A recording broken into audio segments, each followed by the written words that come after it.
Kansas Territory, July 1872. The sun hung low and angry over the Flint Hills when Quentin Zeller spotted the old barn. The place looked half dead, like it had been built during the war and forgotten just after. He would have passed it by if not for the faint sound like something soft and broken falling against wood. A thud. Then nothing. He slowed his horse and dismounted, boots crunching over the dry grass. He pushed the barn door open, and the smell of dust and old hay hit him thick. Light filtered through the slats and wide golden stripes. Then he saw her. She lay crumpled near a pile of hay, her dress torn at the shoulder, her face pale under the dirt. She looked like she had not eaten in days. Her hands were bruised, lips cracked. She barely stirred. "Miss?" Quentin's voice came out rough. He stepped closer, crouching. "Can you hear me?" A soft sound escaped her throat, half breath, half plea. Then her eyes fluttered open, just long enough to meet his.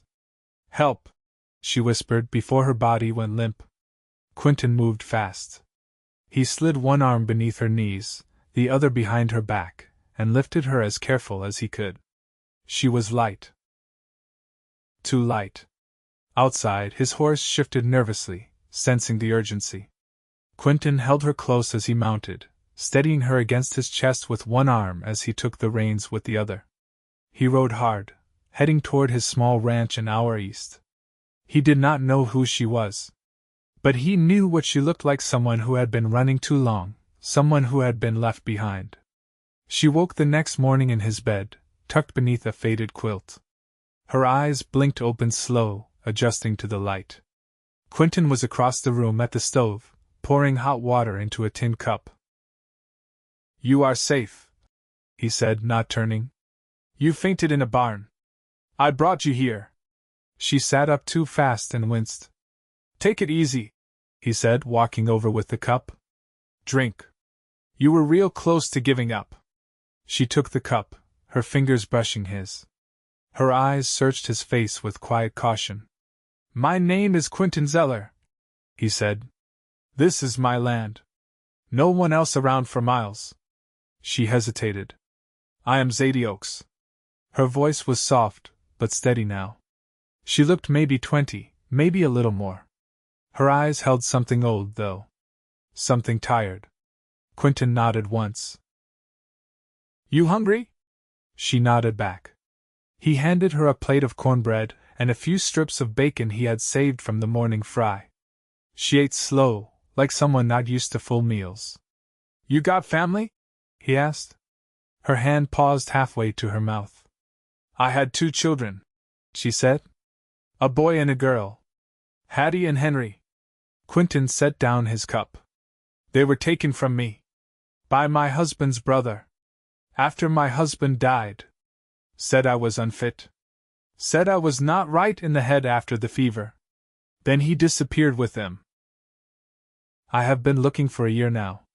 Quentin felt something tighten in his chest. "You been looking alone?" She nodded. He looked at her, really looked at her. The way her hands trembled even when still. The way she held herself like she was always ready to run. "Why that barn?" he asked. "I was walking. Got dizzy. I saw it, thought I could rest. I did not mean to be trouble."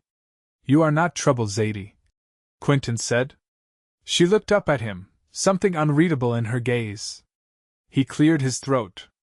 "You can stay here a while. Rest. Heal up. Then we will figure out the rest."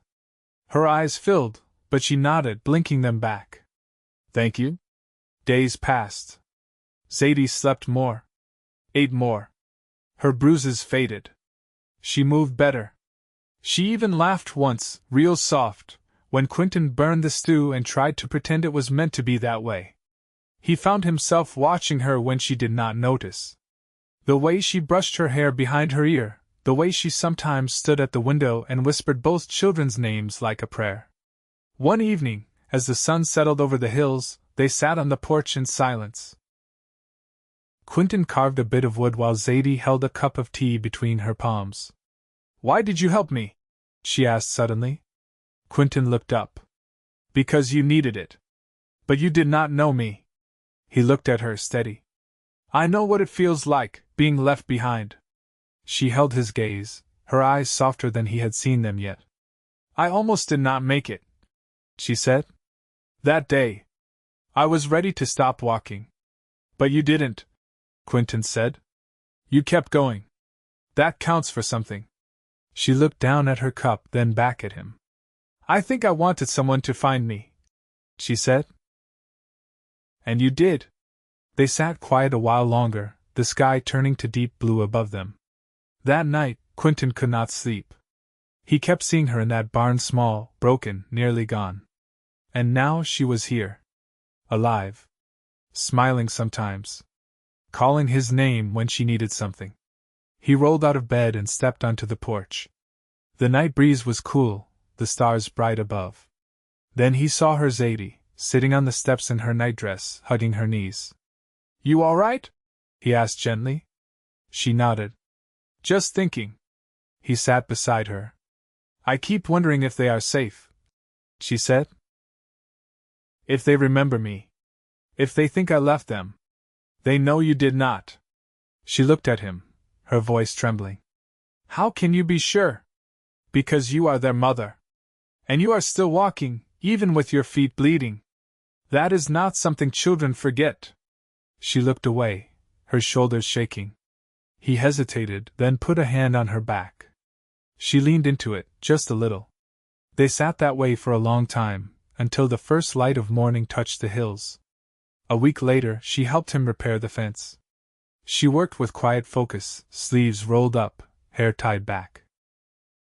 He watched her laugh at one of his bad jokes, and something in him unraveled. He wanted her to stay. That night, she stood in the kitchen drying dishes and said, I do not think I want to keep walking anymore. Quentin looked up from the table. I think I want to stay, she said. Here. If you will let me. He stood slowly, walked to her. He did not speak, just reached out and tucked a loose strand of hair behind her ear. I want you here, he said. She looked up at him, her breath catching. And for the first time in a long time, Quentin Zeller felt more than the weight of the past. He felt the start of something new. Something worth hoping for. The wind had shifted eastward by the time the wheatgrass turned gold again, and the mornings came in cool, quiet layers. Quentin noticed the way Zadie stepped outside now without hesitation, how the slope of her shoulders no longer carried the same weight. She moved through the house like it belonged to her in some unspoken way, setting the kettle on before he rose, airing out the lean to where she'd started keeping her little pile of mended linens. They rarely spoke of what had come before. She did not ask about the faded photograph tucked in the drawer of his writing desk, and he did not press her about the scar above her left wrist. They spoke instead of the garden she wanted to plant, of the creek 2 miles south that still held frogs, and of the way the coyotes sang different on moonless nights. One evening, Quentin came in from the barn with his shirt damp across the back and his knuckles scraped from a stubborn hinge. Zadie was kneeling by the hearth, coaxing heat from the last embers. When she looked up, he saw it something steady in her now, something less guarded. I found something, she said, standing. Behind the bottom drawer in the cupboard. It must have fallen years ago. She handed him a small wooden box, dust clinging to its edges. Inside was a child's brooch, plain brass, shaped like a swallow in flight. Yours? He asked. No, she murmured. But someone loved a little girl enough to give her this. He turned the brooch in his hand, then passed it back. You keep it. She hesitated. I don't want to take something left behind. It's not taking if it's being carried forward. She nodded slowly, thumb brushing the wing. Later, as they sat near the open door watching the dusk settle over the pasture, she said, Did you ever think you'd live alone this long? He didn't answer right away. A rabbit darted across the field, its shadow small and quick. After the war, he said finally, I thought I'd come back to something that felt like home. But I didn't. Land was still here, sky still stretched the same, but the people I'd pictured weren't. So I stayed quiet.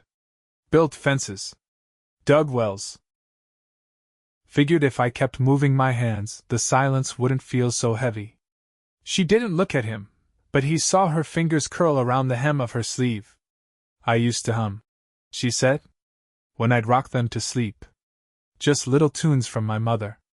I stopped after they were taken. Sound felt too dangerous. Quentin shifted, leaning his elbows on his knees. You ever think about where he might have gone? The brother? She drew in a breath. I've been tracing letters. Old court dockets. Orphanage records. Nothing past Kansas City. I know someone in Emporia. Runs a freight line but hears more than he hauls. I'll write him. Her voice was quiet. You'd do that? He met her eyes. I'm already doing it. The next morning, she packed a basket with bread ends, pickled beans, and 2 apples. They rode out together, Quentin on his gray gelding, Zadie on the bay mare he gentled last spring. The trail followed the ridge for a time, then dipped into a stand of cottonwoods.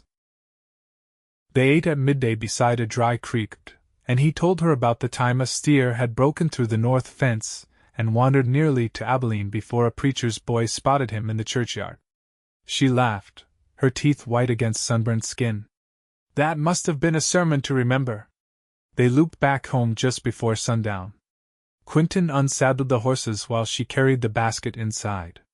When he stepped into the cabin, she was standing at the table, her back to him, one hand pressed over her heart like she was holding something in place. He didn't speak. Just waited.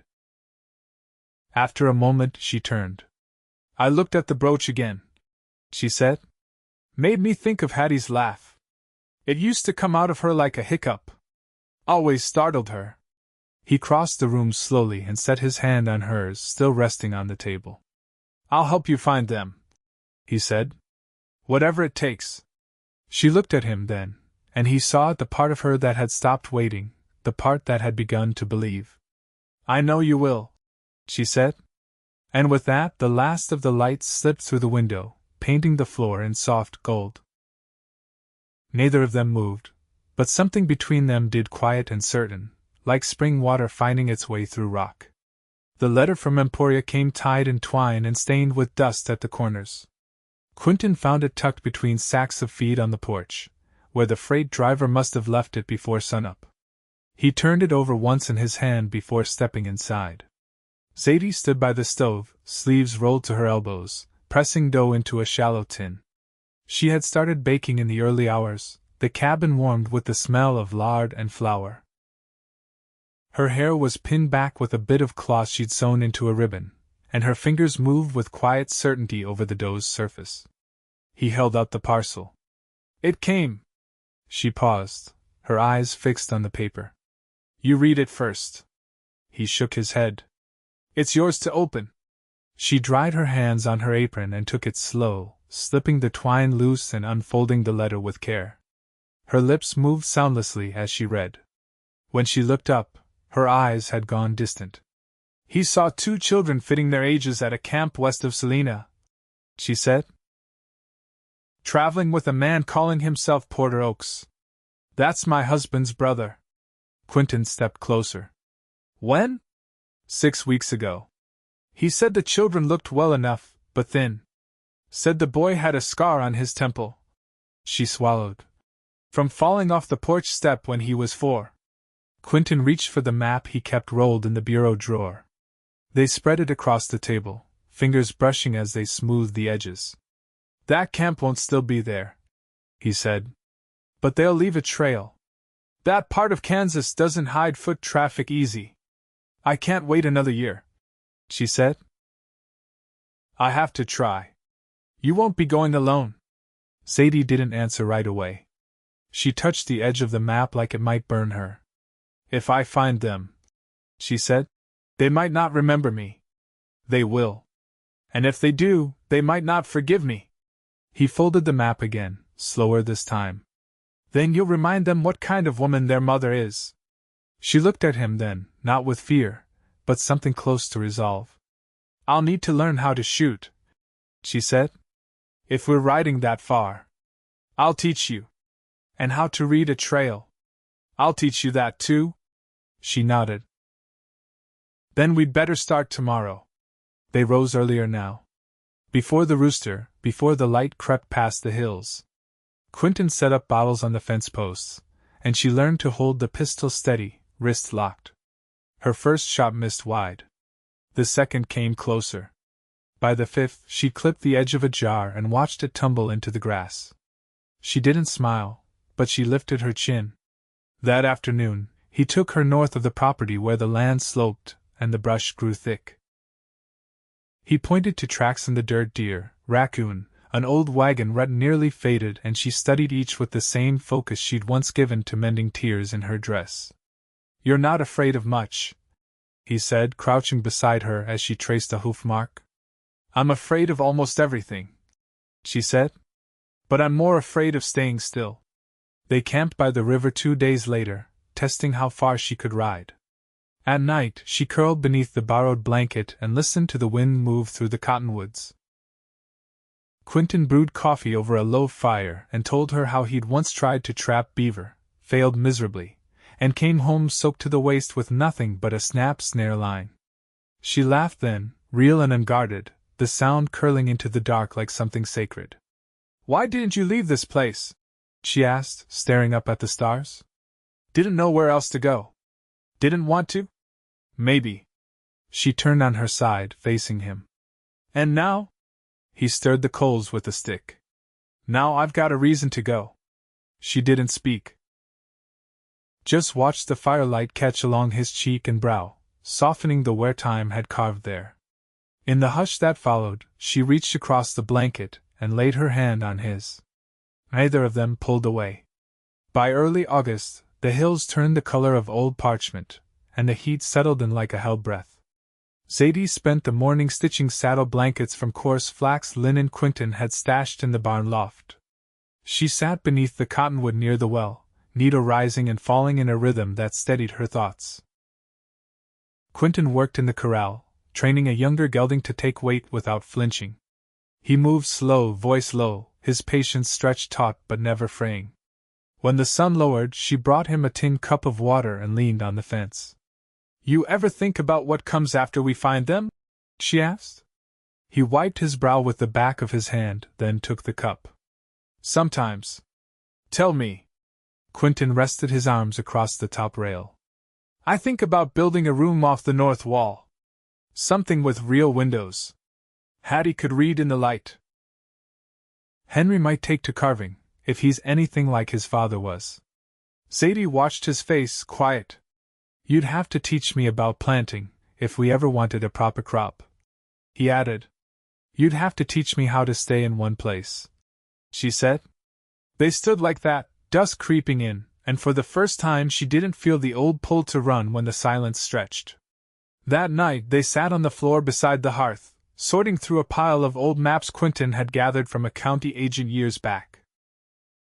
Zadie traced her finger along a crooked road running west of Salina, pausing at a bend marked with a smudge that might have been ink or ash. "This route." She glanced up. "It follows the river. They'd need water." Quentin nodded. "There's an old trading post along that stretch. Still gets used if the trails are dry enough. Then we start there." He studied her face. "You sure you're ready?" "I've been ready since the morning I woke up in your bed." The fire cracked behind them, throwing soft light along the edges of her jaw. He leaned in then, slow like the world might break if he moved too sudden. She didn't flinch. When their mouths met, it was careful, steady like two people who knew what it cost to trust anything. Later, she curled against him beneath the quilt, her hand resting over his heart. Outside, the wind stirred through the grass. She whispered, "I never thought I'd lie beside someone again."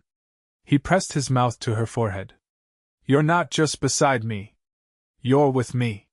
They set out 4 days later. Zadie packed light a spare blouse, a carving Henry had made from peachwood, and 3 letters she'd never been able to send. Quentin carried jerky, water skins, and a knife his father had passed down, its edge still sharp enough to catch the sun. The trail west was rough in places, the road rutted and dry. They passed through a town where no one looked twice, and another where a storekeep asked too many questions. Zadie kept her chin high. Quentin kept his rifle within reach. They camped in a hollow that first night, the air dense with the smell of creosote. In the dark, she reached for his hand. "I dreamed of them last night," she whispered. Henry had outgrown his boots. Hattie braided her own hair. Quentin squeezed her fingers. "We'll find them." 2 days later, they reached the trading post. The structure leaned southward, patched with mismatched boards and a rusted tin roof. A man stood out front, whittling a sliver of pine into a shape too small to name. His beard was streaked with gray, his eyes sharp beneath the brim of a faded hat. "We're looking for a man traveling with 2 children," Quentin said. The man didn't stop carving. "Plenty of men pass through with young ones. This one calls himself Porter Oakes," Zadie said. "One child's got a scar here." She tapped her temple. The man looked at her then, and for a moment, nothing moved. "He was here," he said finally.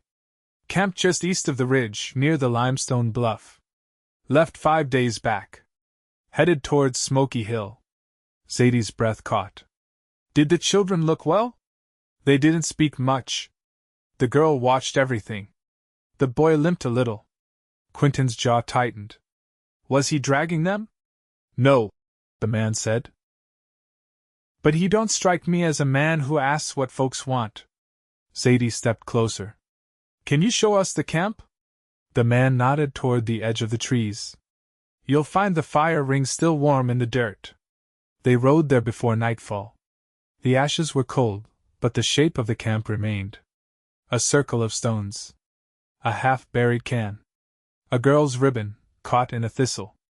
Zadie knelt beside it, fingers shaking as she untangled the knot. Hattie's. She held it to her chest as the wind stirred the grass. "They're close," Quentin said. Zadie stood, eyes fixed westward. "Then we follow." The trail sharpened 3 days past the limestone bluff.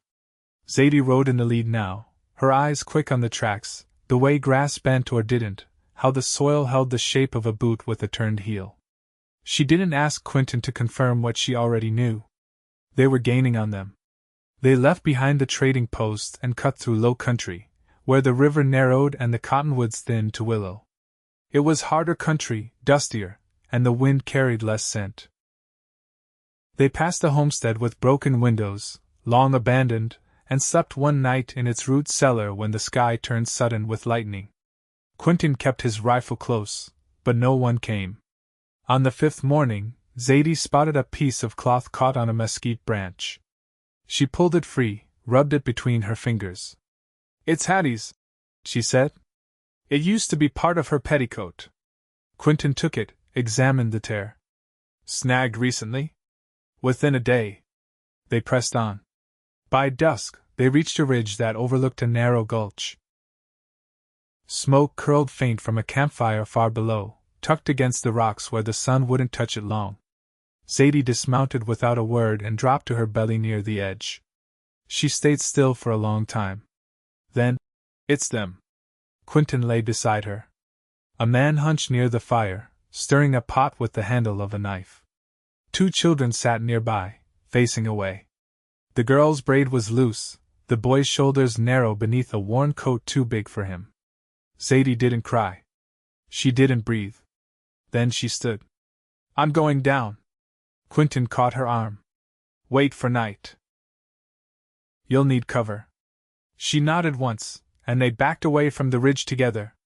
When darkness fell, Quentin circled wide along the edge while Zadie approached from the east the way she'd learned from him. Her steps were slow, measured. She could hear her heartbeat in her ears, but her hands were steady. She waited until the man stood and turned toward the brush, his rifle slung carelessly against his back. Then she stepped into the firelight. Hattie. Henry. Both children turned. The girl froze. The boy blinked, then dropped the stick he'd been holding. "Ma?" Porter Oakes spun, the fire throwing long shadows across his face. He stared at her like he'd seen a ghost. "You're not supposed to be here," he said. Zadie stepped closer, between the children and the fire. "They're mine." They're under my care. Court said so. You were unwell. You ran off. She didn't look at him. Henry, it's all right. Come here. The boy stood slow. His face was thinner, but the eyes were the same. He took one step, then another, and fell into her arms with a sound that cracked something open in her chest. Hattie didn't move right away. Then she rose, quiet as dusk, and stood beside them. Quentin stepped from the brush, rifle lowered but ready. You'll let them go. Porter looked between them. His face twitched, but he didn't reach for his weapon. You can't just take them. We're not asking, Quentin said. Zadie looked at him for the first time. You took what wasn't yours. You don't get to say no anymore. Porter's eyes darted to the fire, the horses, the dark. Then he stepped back.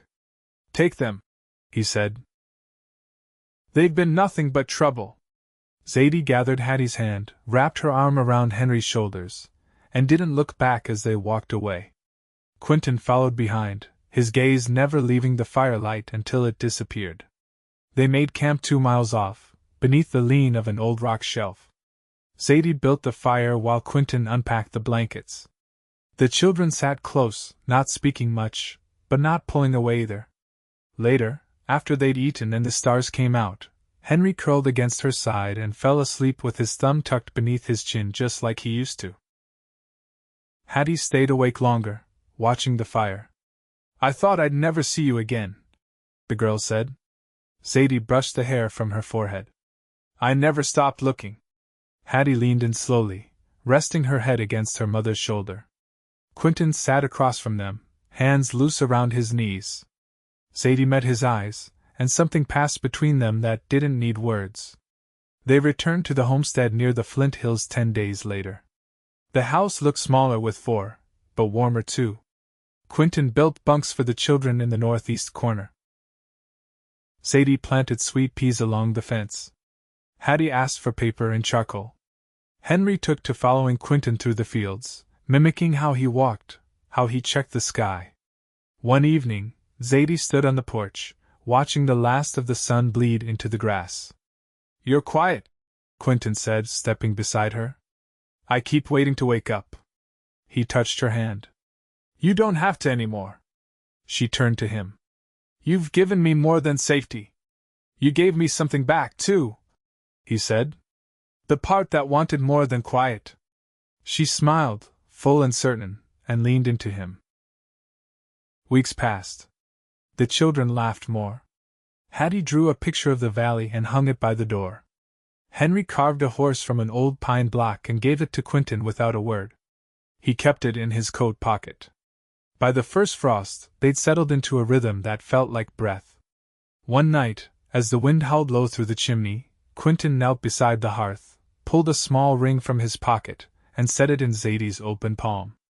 It's not gold, he said. But it's strong. She looked at it, then at him. I don't want to be anywhere you're not, she said. He smiled, slow and sure. Then we'll never be apart. They married beneath the cottonwood the next spring, just as the wildflowers opened. Hattie braided her mother's hair.